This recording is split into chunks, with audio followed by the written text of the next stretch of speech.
Hello, everyone. Welcome back. It is Wednesday, June the 8th, and I'm sorry that I've been away or not been uploading as regularly. I'll give you just a quick update. I don't want to talk too much about it, but I told you a while back or in a couple of videos ago that we were giving my mom a surprise 88th birthday party. It went very well. We had a lovely time. She was so excited and, of course, just cried and was just overwhelmed with joy and emotions. And we just had the most wonderful day. Just a few days after that, my mom had went back to her lung doctor. And she had had COVID and had pneumonia and had been in the hospital last year. And it seemed like it was getting better, but the doctor told her that things were a little bit worse, and they were trying a new medication, a new inhaler. Anyway, she was formally diagnosed with dementia. We'd kind of noticed some things over the last year, but it's hard when you get the actual diagnosis from the doctor, and we'd noticed things had kind of gotten worse, but that's okay. So we've spent a lot of time, my brother and sister and myself, trying to rotate and be with her. She lives about an hour away from me, so it's been kind of difficult. So you look at 2 hours of driving and then going over and cleaning and cooking and just trying to help with her mobility seems to be a big issue right now. It's very hard for her to walk and do things. She does live alone. She's 5 minutes away from my brother and sister, which is a lot more convenient for them, and it's good to know that they're around her, but we've all invited her to come and live with us. I've tried over the years since my father died to get her to come and stay with us, but she doesn't want to do that. She wants to stay at home, certainly for as long as she can, so we're going to try to make that happen. But I have to say it kind of affected me, kind of threw me in a little bit of depression. And when I get like that, I kind of just go quiet. So I apologize to all of you. So sometimes if I step away a little bit, it's just needed for that break. I did watch everything over the Platinum Jubilee and enjoyed all the events and took lots of content and just really wasn't able to kind of upload anything. It's getting better now, and I'm going to try to get it out there. So I do want to apologize for maybe not informing you, but it was just a hard week or so. But anyway, let's move on, and we'll get into the news now. But I just wanted to let you all know what was going on with me. So this is Lilibet, Diana, Mountbatten, Windsor. And the first photo that we've seen of Lilibet, and I'm sure you've all seen it by now, and I apologize. This is probably going to be a little bit of rehash of news that you've seen. But I've got some other things in here. So we know that they always use people. Meghan Markle and Prince Harry share candid photo of first birthday photo of Lilibet and her red hair. She does look so much like Harry. I don't know what everybody thinks about Lilibet or how the children were born or if they were born of surrogates. I don't know. I don't know that we'll ever know the truth of that. And I can only tell you how I felt from time to time. But anyway, celebrating their daughter Lilibet's first birthday with the release in this adorable photo. So the Duke and Duchess of Sussex invited close friends and family to gather for a casual, intimate backyard picnic on Saturday at Frogmore Cottage. In the sweet photo, Lily smiles and plays in the yard of her family's home. Well, I guess Frogmore Cottage, that they've signed another year lease, but I don't know when they'll be back or if they will be back. Close family friend and guest, Masan Harriman, who attended Lilibet's party with his wife and children, took the candid, spontaneous photograph with the Duke and Duchess that are pleased to share today. At least they did wait until after the Platinum Jubilee was over, but followed pretty close after that. Baker Claire Patak from East London's Violet Bakery was tasked with creating a special cake, and I have a photo of that I'll share later. And it said that it was created, they also created Harry and Meghan's wedding cake back in 2018. They remain incredibly touched by the countless birthday wishes for their daughter. And the couple spokesperson said they were amazed to learn that the people around the world made donations amounting to over $100,000 to the World Central Kitchen in her honor, and that's in honor of their daughter. The World Central Kitchen is the first on the front lines, providing meals in response to humanitarian, climate, and community crisis. They built resilient food systems with locally led solutions. Oh, and it also said they provided food in Texas at the massacre of the kids there, which we know Meghan showed up and went to the community center with sandwiches. So I guess that was from the World Central Kitchen. So last week, Meghan and Harry traveled to the UK with their 2 children. We've never seen any photo of Archie, and nobody said that they saw him at all. And the supposed meeting that took place with the Queen and Lilibet was only with their daughter. So I'm wondering if he stayed back at Frogmore. There was never any sightings of the kids upon arrival at the airport or departure or in the car with them.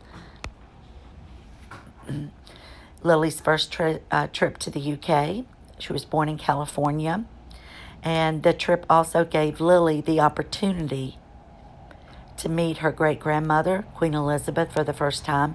And it's funny here because it says the opportunity, almost as if we don't know if they're not saying for sure that it happened, but we've seen other articles that seem to say that it did. I don't know if we'll know for sure whether or not they did or not.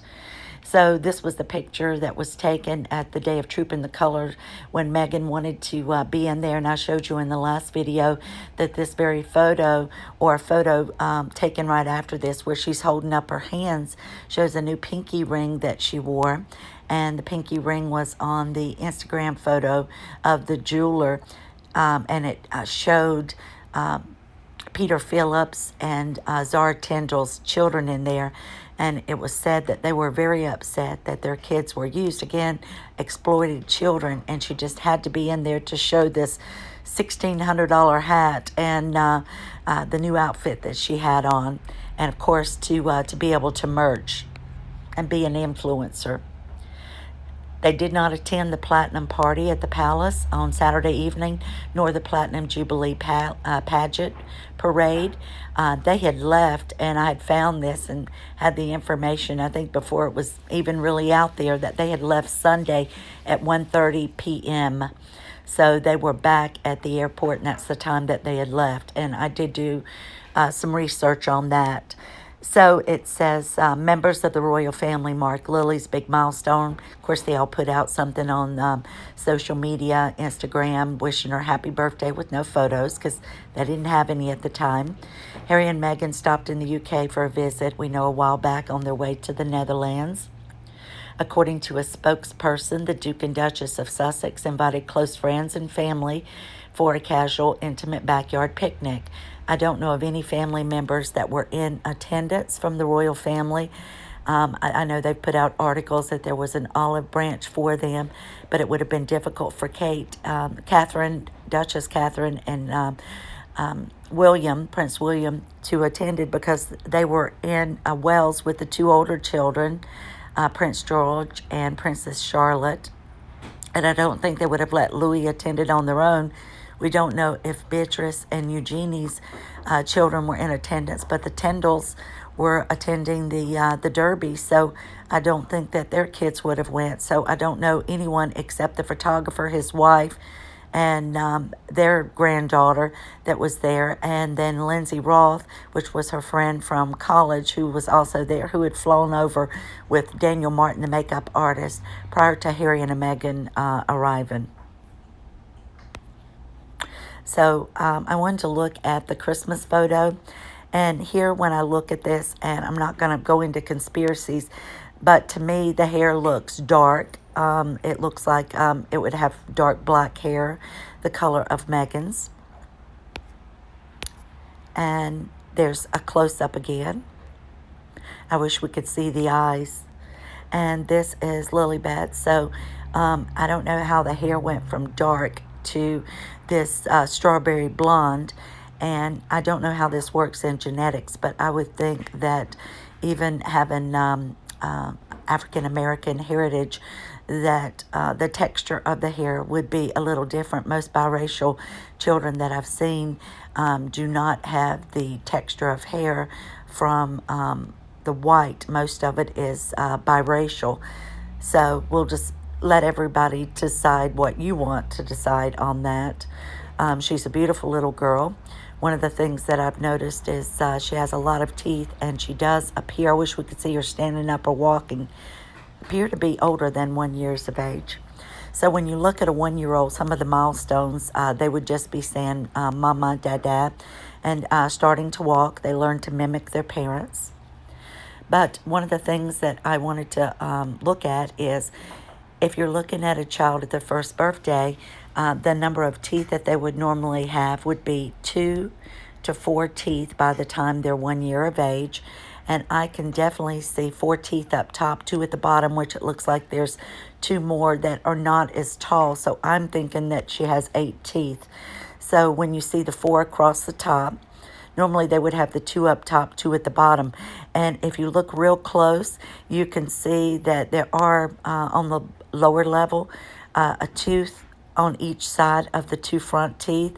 So that's 8 teeth. So I would think that either she's getting her teeth in very early, or she's getting them in at really early for a 12-month-old, or she could even be a little bit older.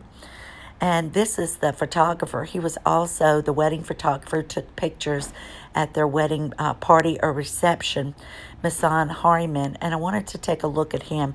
And if you'll notice the shirt that he's wearing, I Can't Breathe, that is from George Floyd, the what started kind of the Black Lives Matter movement.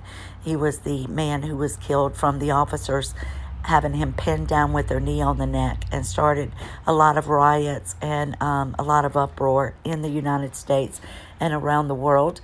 But he is the chair of South Bank Center, photographer, Weber, gamer, activist, and dyslexic. To tell you a little bit more, he is also a photographer of the Black Lives Matter movement. And he is also the one that took the photo of Harry and Meghan when they were in California, and he took it remotely on an iPad when she was laying on the ground, pregnant, and then Harry was barefoot, and they were kind of under a tree. He's the one who took the photo remotely. This is another picture of him. And I want to tell you a little bit more about him. He's the first black person in the 104-year history of British Vogue to shoot the cover of its September issue back in July of 2021. He is also photographed high-profile celebrities, including Meghan and Harry, Angelina Jolie, Jay-Z, Tom Cruise, Julia Roberts, Giorgio Armani, Rihanna, Kate Blanchett, Olivia Colman, Masson is a photographer of extraordinary range. His commissions include royal, private, and high-profile portraits, as well as reported documenting and covering behind the scenes at major events, music festivals, and film sets. So again, that's the photo that he took remotely as he lives in the UK, in London. And these are some of the photos coming out of the Church of St.Paul, and they were booed. The BBC is the one that had license to do the filming, and they have went back and since edited out the bells and the booing and the cheering. We know that the squad was there especially before, but you did hear people, and a lot of other people who were there said that they would have booed, but they didn't, out of respect for the Queen, that they felt like that was her family member, and it would be rude to do that. Plus, they were heading into a Thanksgiving service event. This was from his Instagram page, and he said, Meg, I was there at your wedding to witness this love story when it began. So he was invited to the wedding, and my friend, I am honored to capture it grow. Congratulations to the Duke and Duchess of Sussex on this joyous news. And that he's referring to the picture that he took remotely, and here it is again. And of course, People magazine used this photo and put eighth in line to the throne. They must sell the royalty. I wanted to kind of direct your attention back to something that I found on the royal website. And it says the basis for the succession was determined by the constitutional developments of the 17th century, which culminated in the Bill of Rights of 1689 and the Act of Settlement. I found recent changes, and I meant to report on this a while back, but I know some people believe that to be in the line of succession that they must be born of the body. Well, I found parts of things that Parliament has taken up regarding surrogacy, but it's on same-sex marriages, and I can't find it if it's of a man and a woman. So changes were made a while back to the letters patent, and we know the primogeniture, the Queen changed so that if something happened, God forbid, to Prince George, then Charlotte as a female could be heir to the throne, where it was only in the past the males of the family. So I want to go over a few of those things. This just talks about how it's regulated, and it says that the act of succession to the throne can be regulated by Parliament, and that sovereign can be deprived of his or her title through misgovernment. So to me, that would you would kind of think that Harry and Meghan could be deprived of this because of their behavior, and I think maybe that they can at some point. But I guess it would have to come from Parliament. So if anybody's wishing for that to be done, I think you would have to write to the members of Parliament, but you could also write to the Queen. The succession to the crown, the Act of 2013, was amended with the provisions of the Bill of Rights to the Act of Settlement to end the system of male primogeniture. Under a younger son can displace an elder daughter in the line of succession. The act applies to those born after 28th of October 2011. So the Queen did this for Princess Charlotte. I wanted to go over the roles of where they are in line because I found a few surprises, maybe not to you, but to me. We know the normal six. There's Prince Charles, Prince William, Prince George, Princess Charlotte, Prince Louis, and the Duke of Sussex, Master Archie, Miss Lilibet, the Duke of York, Princess Beatrice, and then it's her daughter, Miss Sienna, Peli Motzi, and then it's Princess Eugenie, and then Master August Brooksbank, her son, and then the Earl of Wessex, Viscount Severn, his son, Lady Louise, his daughter, the Princess Royal, Princess Anne, her son, Peter Phillips, and then his daughters go before Zara, so Miss Savannah Phillips, Miss Isla Phillips, then Mrs. Michael Tindall, or Zara Phillips, Miss Mia Tindall, Miss Lena Tindall, and then their latest born son, Master Lucas Tindall. So, I guess I wasn't thinking that their children would also bump their siblings down as far as the cousins go. But it's this talks about a little bit about like what's still on the website from them. I noticed some things have been removed. For instance, the charities and patronages, but the supporting the Queen is still there, and the about is still on the royal webpage. I wanted you to look at Harry's teeth here and the space between them because it reminds me of Lilibet and how there's a space between her front teeth and a space between the other teeth on the side. And she appears that she would have the Markle nose. But of course, that's going to change a lot. But I found this on Hollywood Life. Prince Harry and Meghan spotted back in California after leaving the Jubilee celebrations. So they made their way back at 1:30 p.m. on that Sunday. And it says, after celebrating them, this is Harry in the car. Meghan is in the back seat. Again, we see no sign of the children. We saw no sign of them at the airport.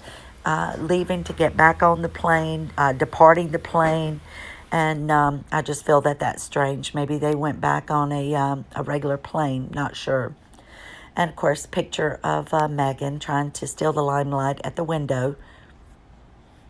The Daily Record says Prince Harry and Meghan picked up by Queensland Rover, and she sent her own private security, and their bulletproof car picked up Harry, Meghan, and their children. landed in the UK by private jet, were driven to Frogmore Cottage in the Queen's Land Rover, according to reports. But we didn't see any children in that car.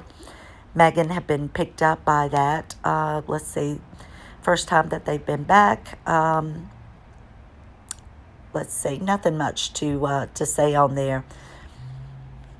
A convoy of cars took the family from Farnborough Airport to Frogmore Cottage that used to be their home before they moved abroad. I looked up some information on this, and it bothers me when you see mainstream media reporting on things. And while I don't care for the pair, I always want to report what's true and accurate. And it just bothers me that people don't do a little bit of research and find out. And we talk about them leaving a carbon footprint and taking these private planes and stuff. But I do see that there's some information that I haven't seen anyone report that I want to share with you, because the truth to me is more important than being a bias toward someone. And I always want to be fair, and I hope you can see that from the posts that I make. So this is in the airport. It's a small airport there. First business aviation airport to be carbon neutral. And I'm going to explain more about that. These are some of the aircrafts that land there. And you'll see Roman Abramovich uses it, Sir Elton John. A lot of people have used this particular airport. I went in and searched the flights trying to find the exact flight, but it only goes back so far. And by the time it was reported that they had left, then that flight was no longer listed. I spent 2 or 3 hours going on CCTV and webcam footage from the airport trying to see if I could get footage of Harry and Meghan on there, and I was unable to. But they drove right up to the plane and did not have to go inside. Prince Harry and Meghan Markle fly from Farnborough Airport to the U.S. before the celebrations.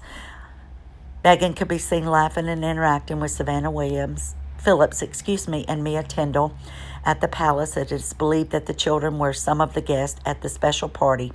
Well, they weren't there because their parents were at the Derby.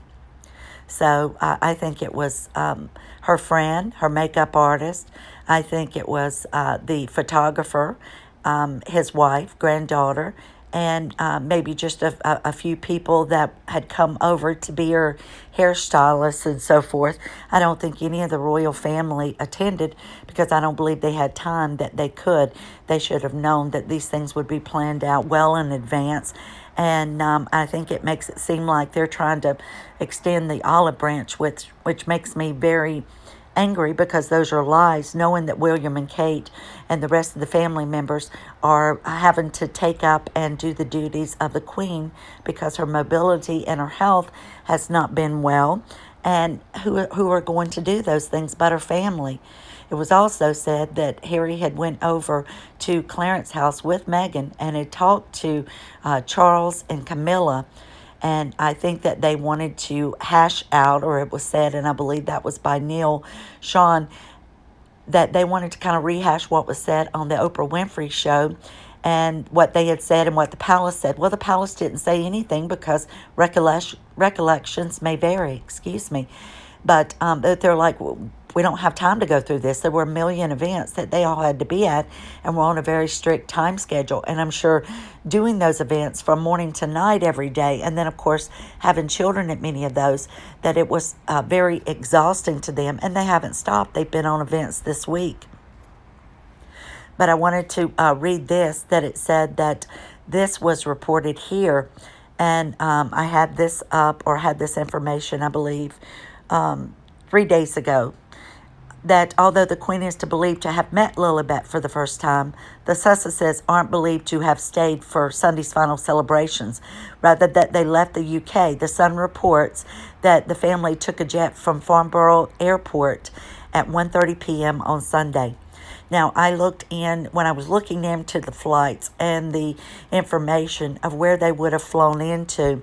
Now, of course, I couldn't get it all in and enlarge it here, but it goes directly, starts at Farnborough Airport, and then it goes into White Plains, New York, the state of New York, would have had to refuel there at least, and whether they got on a different flight to fly back to California, it's not known.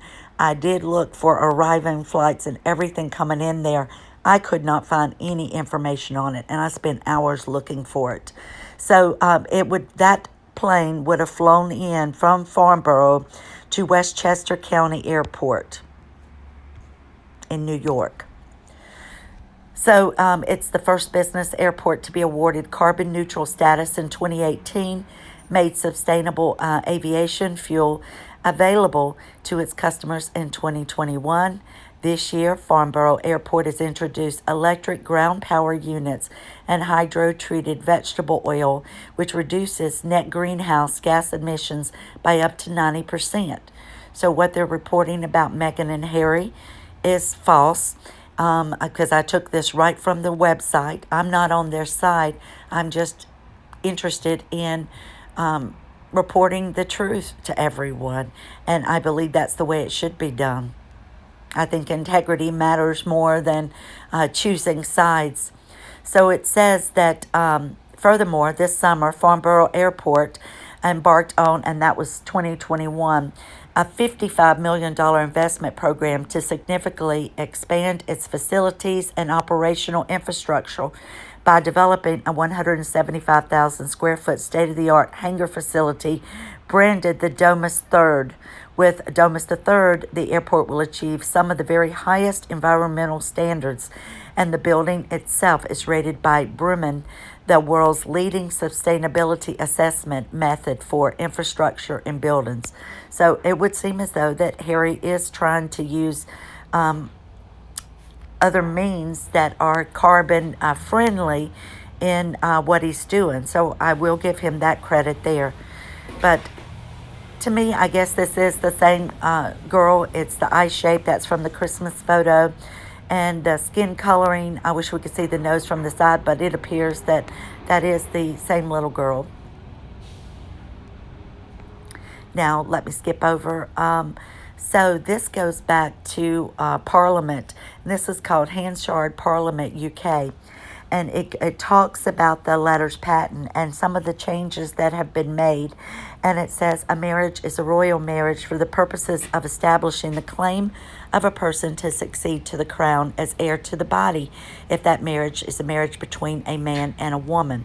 A person is disqualified from succeeding to the crown as an heir to the body of a royal marriage if they are not the offspring of both parties to that marriage. So that means that they would have to be the DNA of the mother and the father of a man and of a woman. The section does not apply in any case whereas both houses of Parliament pass a resolution to the effect that shall it not apply.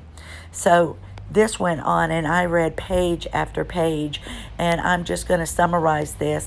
So it goes back to some of the concerns that they feel with the changing of times that they would have to talk about. So I'm just going to go down to the second paragraph. It says, "My lords, my concern arises from the security of the 17th century term heir of the body, the governing definition for the right of succession, as it might be constructively tested in the court's modern conditions, namely the emerging legislation for same-sex marriage." So they went on to talk about this, and it says the techniques of surrogate childbirth. On the first, it will clearly be lawful for a monarch of an existing heir of the body to enter in a same-sex marriage. So they're saying that clearly it would be lawful that if you had, like, say, Harry married another man, that it would be lawful for him to do so, but that the children would not be in the line of succession because they would be not of both of their DNA. I don't think it could be. But anyway, so then it goes on to say, after all, a marriage, when an act becomes law, hesitates to imagine the circumstances in which either clause 3 of this bill were used to frustrate an intended same-sex marriage and a novel interference with the right. Well, I tried to find more and more. Now, let me just read you a few things here. Only a natural-born child of a husband and a wife can succeed to the throne. So they're talking about naturally born. It means Meghan would have had to give birth. We've had all of this conspiracy around the birth certificates, and I searched and could not find them. We could not find any doctors that had signed off for those. We could not find any witnesses that had been like witnesses to the other royal births for people that were in the line of succession. So if we want to question that, we need to write to Parliament to say there's always been a dark cloud hovering over this. The information has never fully been known. Can you check into this? I was told a while back, or had heard rumor, that it was something they were investigating. But anyway, let me go on. Let me look and see. I'm just scanning through for a moment.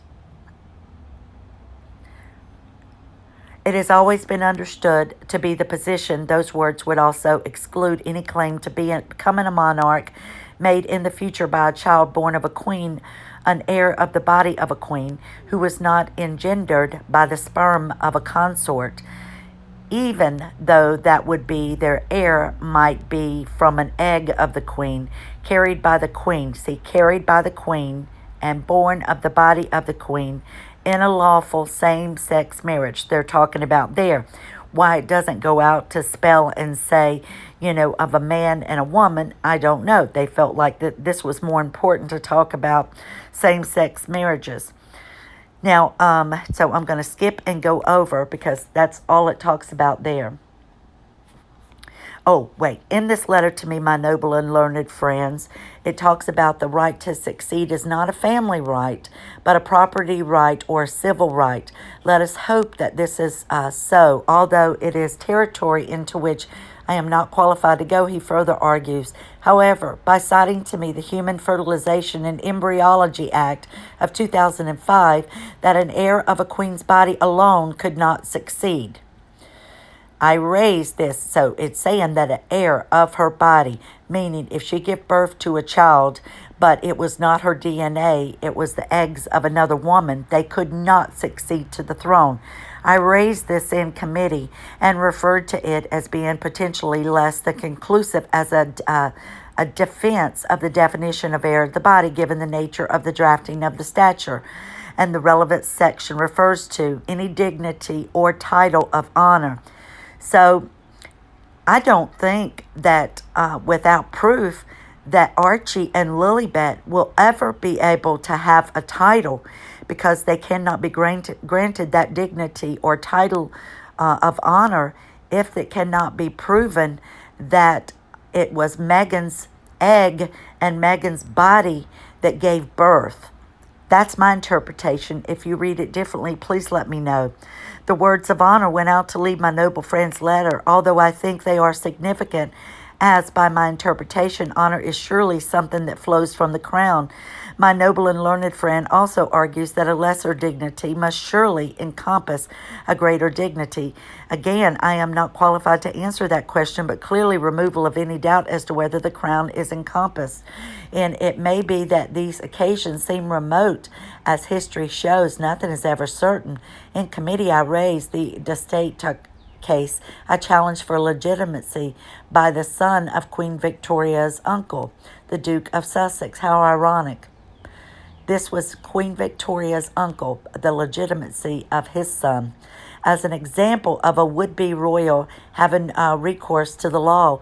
Although my noble friend argued that he did not appeal to the courts, he did appeal to your lordship's committee for privileges, which was and still is the appropriate place for a test of peerage. So again, it goes back to Parliament for them to decide the law as to whether or not there should be an heir to the throne and titles and honors given. Now, we know that Little Master Archie and Little Miss Lilibet are listed in the line of succession. We don't know if that's been proven that they should be there, or if it was automatically placed and Parliament has not questioned. That would be up for people to question Parliament. And I have written to people in the past and at different universities without getting a response, trying to find out whether or not this would be so. Maybe they think it's conspiracy. Maybe they don't want to entertain it. My noble and learned friend in this letter says that Sir Augustus did not challenge the legitimacy of the Royal Marriages Act, that it technically was correct, but he was arguing that the parents' marriage and therefore his right to succession was valid. Excuse me. It's okay, Mason. Sorry, I had my 2 dogs up here. All right, let's see. Now, it goes on to say it would be a parallel case for a future claimant to go to the courts here and abroad to argue that the Human Fertilization and Embryology Act did not rule out his or her legitimate child.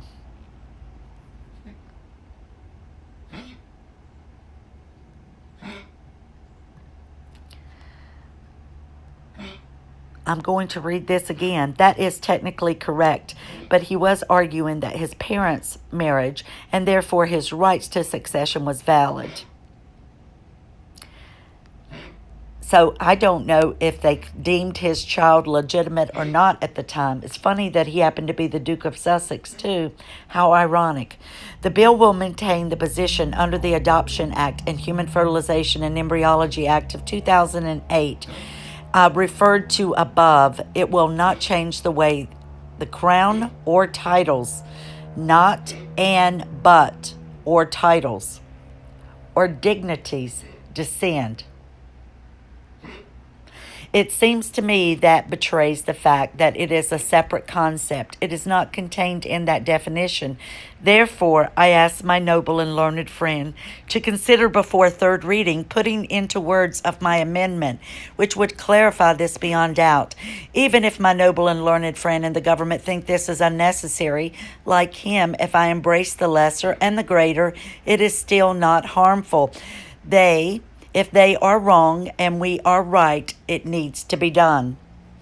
My lords, I'm afraid that I've not been able to play a part in the earlier consideration of the bill. However, I looked at a proposed new subsection 2 of my noble friend Lord True's amendment, which says, a person is disqualified from succeeding to the crown as an heir to the body of a royal marriage if they are not the offspring to both parties of that marriage. Again, Meghan given birth and Meghan egg. Is this why we think that she wore the moon bump? Does this mean that she knew it well in advance that that's why they were going to have to leave, that she was barely able to pull off the birth of Archie by coming home and being on her way home, or already being home at the time they said when he was born, and by doing that so that nobody would be able to be on to what was happening? That takes me back 20 years. In another case down the corridor, I had to study the embryology bill, which was going through the Commons at the time. A constituency case came to me of a couple who had found that they could not have a child. The lady had no uterus, but she ovulated. Now, again, I'm just going to throw this out there. I'm not saying I believe it, but remember, Lady Colin Campbell said that it was told to her by Meghan's friend that she had a, I forgot the term, but it basically meant that she had parts of a female analogy, but not all of those, that she may not have a uterus, but she may still ovulate. But anyway, it says of this lady, but she ovulated.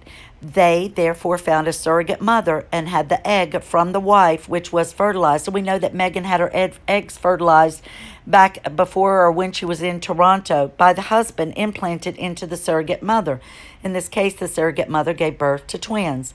My constituents brought the twins back to have them registered, and the registrar of births, deaths, and marriages said, I am sorry.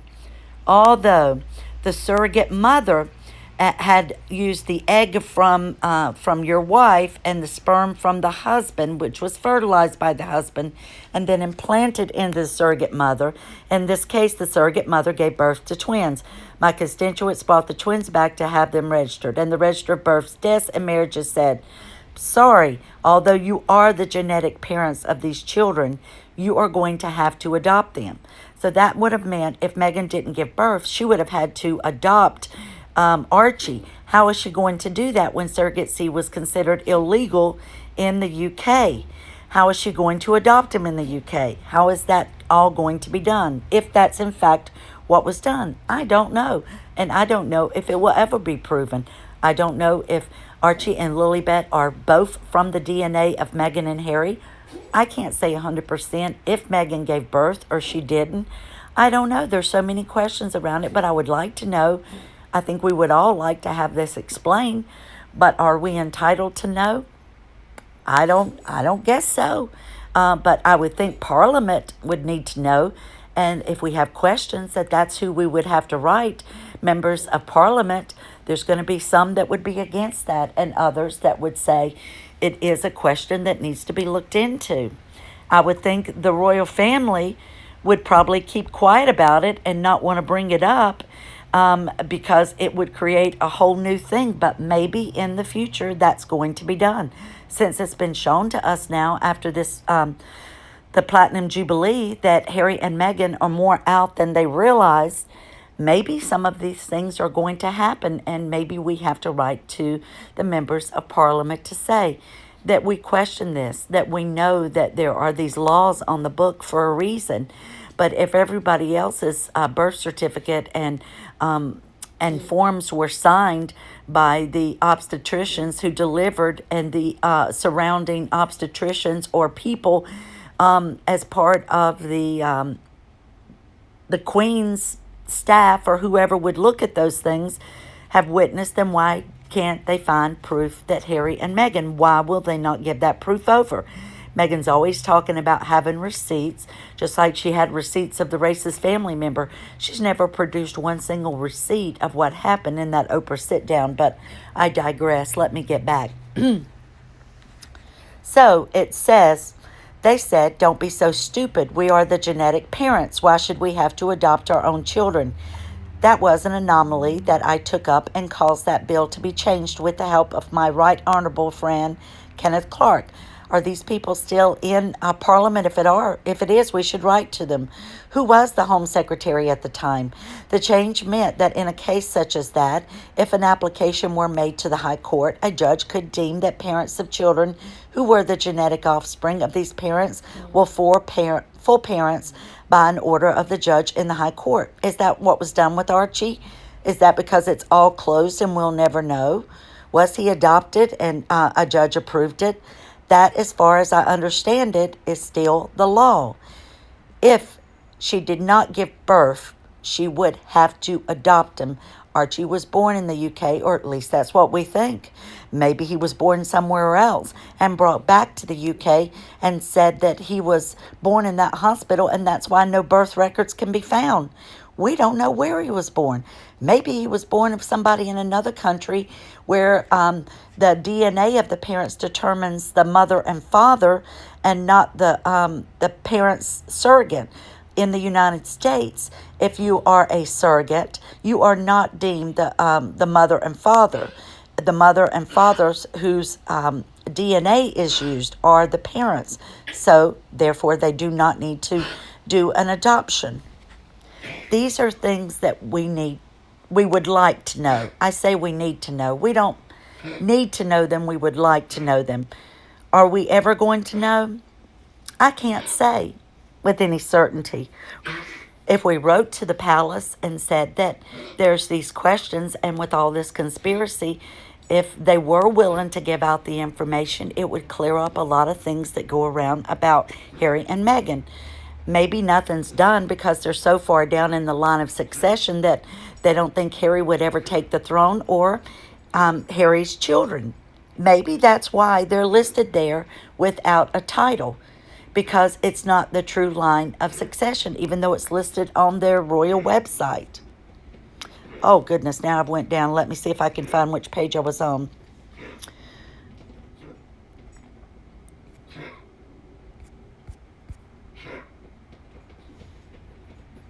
Oh, another thing that I found. So anyway, so they talk about that it will be...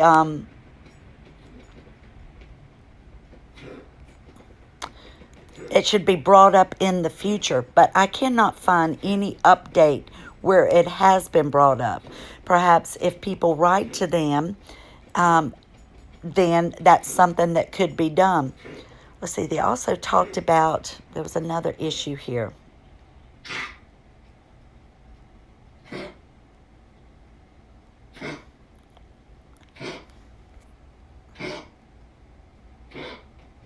This talks about, I've heard people say the Duchy of Cornwall was started by Prince Charles. It definitely was not. I'm just going to read to you something about here. It says, the charter establishing the Duchy of Cornwall was dated in 1337. So each year after that, the heir to the throne is the one who managed it. And then we know that the Queen manages the one in... Leicestershire.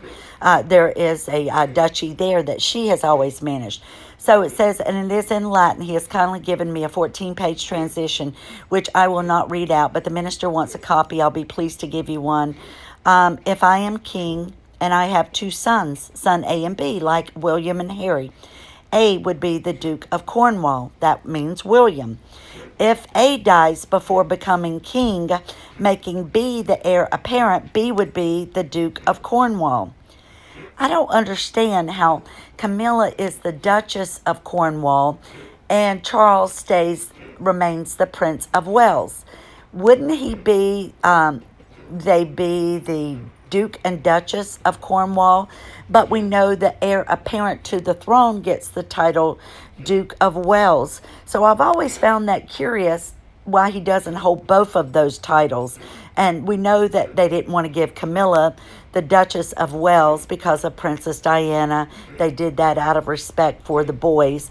I think it's time, if that's the title that she should have, that she should be given. So if the one about to become, or the next in line to the throne, has to be the Duke of Wales or the Prince of Wales, then why not do we call Charles the Duke of Cornwall? Anyway, I've always found that strange. The eldest son of Henry VII, Arthur, died before becoming king, leaving the younger brother Henry as heir. Henry VII got Parliament too, and that must have been all I captured on that. But anyway, so they were able to, they make these changes. The laws are done by Parliament. So if we question them, and I do write to people, and I encourage other people to write, that's the only way we can bring about change. Just making a video on them isn't going to do that. But I try to share that information with you so that you have the right and the ability to know who can actually change these laws. Of course, we can write to the Queen and to Prince Charles and to Prince William, and we can tell them that we feel that there's, again, so much talk about all this. It would be great if they could clear it up and be open with whatever information they can be open with. That it just causes conspiracy theories to go flying whenever things are kept quiet. And if this is public knowledge that I found on a public domain, and I do go on and look for their the different meetings and stuff that they have that are posted, the minutes of the meeting. But this is the first time I was able to go back and find this information, and it was on the different site. But it's fascinating. And then I think my friend Caroline sent this to me. Queen bans Harry and Meghan from photographing the Queen. Yes, and this is just from the YouTuber Sunrise. And that little girl, that's Lindsay Jill Roth. She's Meghan's Northwestern University college girlfriend. This picture was supposed to have been taken at the party because the little girl there has face paint, but they're trying to say it was done the day later. But I can tell you the face painting on that little girl is very different. And Lilibet looks like her hair is much shorter. Her bangs are at the top of her forehead. And Meghan looks quite different here, but they're saying that this was taken then, but it wasn't. And this was taken in Montecito, and I don't think it was taken remotely because that's the photographer's grandchild, this Mr. Harriman, and I think he brought her with him there when they visited. So all of it, that's what I'm saying. She just lies so much. But I love the fact at the St. Paul's Cathedral that they were given the cold shoulder and that they had security officers from Scotland and MI6 all around them. And then they had Princess Margaret's daughter sitting right beside Meghan. You know that I had told you in my last video that going into the thing, they were supposed to have ridden on the bus. They were supposed to have went to Clarence's house, and they arrived 15 minutes late so that the bus had left, so they had no choice but to continue riding over in the Range Rover with security. They wanted to delay the time that they arrived so that they didn't have to stand with people who'd gotten off the bus. They went over and got behind Beatrice's car and Eugenie's car, so it looked like they were still being ushered in as part of the royal family. They were supposed to ride on the bus, and it was said by Lady Colin Campbell to Dan Wooten on GB News. And I put that up in the last video. So they were, that was beneath them. They were not going to, just like they won't ride on a commercial flight because they're not going to breathe the same air as people that they feel are beneath them. They were going to arrive in a private car and look as much like they were still royalty, even though that's not what the Queen had decided for them. So at the first event, they were allowed to be seen publicly. They were already going around the rules and the protocol of the royal family. Thank you, my friend Caroline in Australia, and I hope that you are feeling better. She's recently had COVID and been very sick, and I'm just sending out well wishes to you, and know that I'm glad you're on the mend, and I'm sorry you've had to go through that. Thank you for thinking about me and sending those. And my friend Roger in the UK, that sends me pictures of the newspapers, and we all saw Ma'am, Marmalade, Your Majesty. I loved Paddington the Bear, and I'm sure you all did, and seen the videos, and I even have those and some others that I haven't even put up yet. But it was absolutely wonderful, and what could be more British than having tea? And it said that Her Majesty worked a half a day on this. The rest of the members of the royal family were not aware that she had planned this. It was a surprise to all of them. And I thought, it shows her cheeky sense of humor. And this makes it more relatable to people of all ages and people that grew up reading Paddington the Bear. And now their children and grandchildren are enjoying it. But it was just amazing. Royal row of smiles on the night to remember. And then, of course, we know this was taken at the party at the palace, which was awesome. And there's the Queen and Paddington the Bear. And little William, Prince William and his son, Prince Charles, are absolutely, he is like a mini-me. He absolutely wants to dress like his father, be like his father. They're not wearing a tie. When William's wearing a tie, he wants to be like his father. No more of the hugs and kisses from Mother Catherine, because he's quite the little young man, and he's very grown up at this point. And I think it's just wonderful. And this makes me want to cry. I want to tell you, I cried so much at the different Jubilee events. I'm just an emotional wreck right now. But I thought, Prince William lost his best friend and his brother, Harry. And Harry has chosen a woman and chosen to believe that woman's lies and her paranoid delusions. And now, thank God, he has his son who is coming of age that he can talk to and be friends with and train him up in the ways to be a man, and to be a man such as himself, along with his wonderful wife. Those kids were wonderful. And for anybody that said anything negative about the way Prince Louis behaved, God forbid you have children, because he's a normal 4-year-old little boy. And sitting at an event that lasts 3.5 hours is tough on anyone. And I don't know that my kids would have been able to do it. I remember many occasions. I have 4 kids. The first one's a year apart, the second one a year apart, and then I had twins. So it was quite tough to go out at things. We did it, went to church, went to lunch, every Sunday after church. And because I felt like, they need that training, and we did it from the time they went in carriers. But it's different when you're trying to sit for like 3 hours and know that the world is watching you and cameras are pointed on you. They're being normal children, and they're good children, respectful children, and lovely children. and they act absolutely normal. For some of those people that are paid by Meghan allegedly in the squad that have said that he has special needs or have made fun of those kids, shame on you. Shame on you. Shame, shame, shame on you. Because we don't do that to Harry and Meghan's children. A bop and a hug in the presence of a rock royalty was the perfect chance to make peace, but no. And I am upset at the different newspapers that are talking about that they need to end this, that they need to heal this. No, they don't. Until Harry and Meghan come back and beg for forgiveness and go and make amends with their maker for their sins and their lies. I don't know how anybody could be expected to do this. It's just beyond me. There's a lot that needs to be done before forgiveness. And that's not to say that William and Catherine haven't already forgiven them, but they don't have to subject themselves to them, and especially in a frenzy of press and photo ops, and for them to not have control of the narrative, or for Harry and Meghan to take control. It's not the time nor the place. Harry and Meghan jet back to America an hour before the Queen's Platinum Jubilee ended. It was more than that, because the parade, I think, didn't end until later. Maybe it was. But anyway, they left to go back at 1:30, and this is the Mail Online that's reporting this.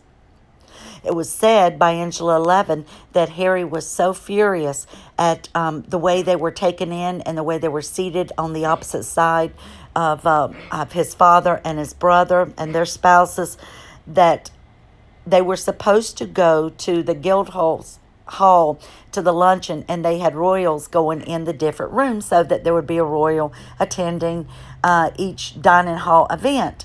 But that there were people that had come out and even told, who was it?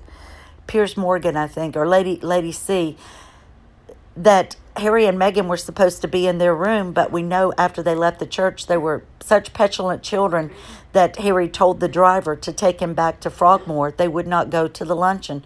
They weren't about to go and work the crowds and do anything on behalf of the Queen. The only reason they went there is to try to show the United States and possible companies and organizations that they would work with, and for their charity, that they were still part of the royal family. But I hope the world now sees you are part of the family, but you are not part of the royal family. And you no longer work for them. You don't honor, you don't respect them. So let's just call a spade and call it like it is. And when you see different newspapers change those headlines and still say they're a part of it, write into them and say, but that's not true. Do you not care to report the truth? Do you not care? Because so much of mainstream media doesn't report the truth about anything. You have to research and go many places to be able to find the information, and a lot can be found on YouTube. But you've got to decide for yourself and use logic based on what the truth is and what it isn't. So this is from Briefcase Girl on Tumblr. I don't know if anybody else posted about this, but look at where Harry and his wife are seated. Other families are kept together. So you can see there is Zara and Peter Phillips sitting right behind Prince Charles and Camilla. And I think that that's the appropriate place for them to be. And I think that it would be appropriate for Peter Phillips and Zara Tindall and Mike Tindall to start doing more work on behalf of the royal family. Let those who respect the family step up and be recognized for their loyalty to it. I think they would be great representatives. And whether you want to use them as, I know you want to slim down monarchy, but doesn't mean they have to do it full time, but let them help represent the family at these different events. I think that it would be welcomed, and that people would appreciate it. And of course, Harry, he was looking all around, and there's Meghan over there. They couldn't believe they had to take second row. And then because they delayed their going in and then going through the reception line, taking their time, Eugenie and Beatrice and their respective spouses had to step out of the row to allow Harry and Meghan to go in. And that's Princess Margaret's daughter right beside them. So David Armstrong Jones and Princess Margaret, his son, is behind Prince William and Camilla. And then that is Sarah Chatto to the right, next to Harry's wife. It would be that if the seating assignments followed a family pattern, then David should be next to his sister Sarah, but he isn't. So instead of putting Harry and Meghan over on the other side, they put Margaret's son, David Armstrong Jones, and then put Sarah over here. That way, and I love her hat brim comes down, and then sitting right back here is from the Scottish Regiment and works for Her Majesty in Scotland. So he's anyway, she goes on to say, I'm thrilled the Harkles were kept far away from the Cambridges. Well done, men in gray suits. I think it was good too. Briefcase Curl also says, and credit to her on this post, Hollywood wants Harry and Meghan gone. They are highly unlikely to find other buyers for the project. I think they're going to have a hard time selling anything, and they won't get another streaming service like Netflix. And I don't think they're going to want to work with them for the Invictus Games in the future. And I think Harry's book is going to be a flop. And I can't see anything that he could put in there that is going to make people want to read his lies and what his thoughts and feelings are. Get a hold of your thoughts and feelings and look at your actions and recognize, Harry and Meghan, what reality is. You live in such a dream state, fantasy world, and you live and surround yourself with paid yes people that will not tell you the truth. To make matters worse, a recent poll suggested that as much as 80% of the people supported Queen Elizabeth's decision to ban the couple. Oh, I'm sure it was a lot more than that. That was just all the sugars going on there and voting 5 and 10 times apiece, in my own opinion. So, goes on to say, this is according to an unnamed studio executive that has said that Hollywood wants Harry and Meghan gone.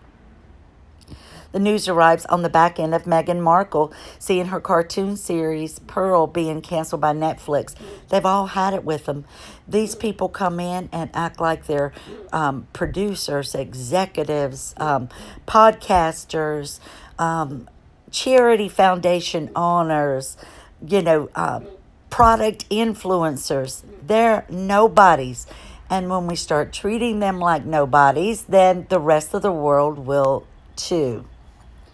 The Overtimer from Briefcase Girl says 90% of poll voters say Meghan Markle and Prince Harry lost that star appeal since quitting the royal family and moving to the USA. I think that many people felt this way after the Oprah interview. And if people took time to just not read the headlines in mainstream media and to see what the things are going on behind the scene, like them not taking the bus and like them not showing up to the luncheon that they were penciled in on the royal calendar to be at, then maybe other people would be in the same mind and say, I don't care for those two. So this was their plane and this was their luggage being loaded up. And this is just a picture of Catherine and the kids. Some of the things, suitcases, and there's a little scooter. And this is either their babysitter, the nanny, or someone who is part of their staff. And it looks like she's carrying, I don't know, maybe a tree swing or something. This is the birthday cake that was made on the Instagram of Violet Cakes London. And that was supposed to be the birthday cake for Lilibet's first birthday. And of course, Meghan's much loved peonies. Instead of it being for a child, it's all about Meghan. And here are the Cambridge kids. Look at Meghan's face and jawline here. It is definitely not in the picture that she put up where she's holding Lilibet. They were not taken a day apart. And it's funny how the people that are releasing these are, everything has to be approved by Harry and Meghan. She's a control freak. They wouldn't be released unless Meghan was releasing them and saying, yes, send this out. Yes, post this on your Instagram. Yes, post this on your Twitter. And then make it known that it's there. Look at Harry like, what are you doing? Have you lost your mind? We're in church service and you busted out laughing. And I think she finds it all funny. She walked in like a cat who ate the canary with that contrived look on her face, knowing because she's a narcissist that she was eating and drinking the fuel, because to have people turn her head and to watch her and Harry walk down the aisle by themselves, she purposely let the cousins go ahead. that she was fueling herself because all eyes were upon her. And in her mind, she thought she was going to make people jealous and say, oh, what a shame we've lost Harry and Meghan. Oh, how we want them to come back. Oh, what a beautiful Duchess. Sorry, Meghan and Harry, we didn't think that. We thought you looked spoiled. We thought you looked childish. And we knew exactly why you were there. You're not fooling anyone's but your sick narcissistic selves. So you tell me that picture was not taken a day before. And then when you look up and see the picture of this little girl, let's see if I don't have a picture of that in there. I thought maybe I did, but that's Lindsay. But anyway, look at these. And there's Lindsay Jill Roth. But she's one of the only friends that seems to have stuck by Meghan. Meghan was in her wedding, and she was there for Meghan's wedding. And she is, and she's the reason why Meghan got on oh, shoot, I mean, I'll think of it. She used to be a producer. Larry King Show. That's how Meghan got on the Larry King Show twice, because Lindsay Roth actually is a producer. So Meghan thought if her friend was a producer, she could be a producer. And this was at her friend's wedding. Meghan applying her lipstick, and there's Meghan holding her hand and with Lindsay.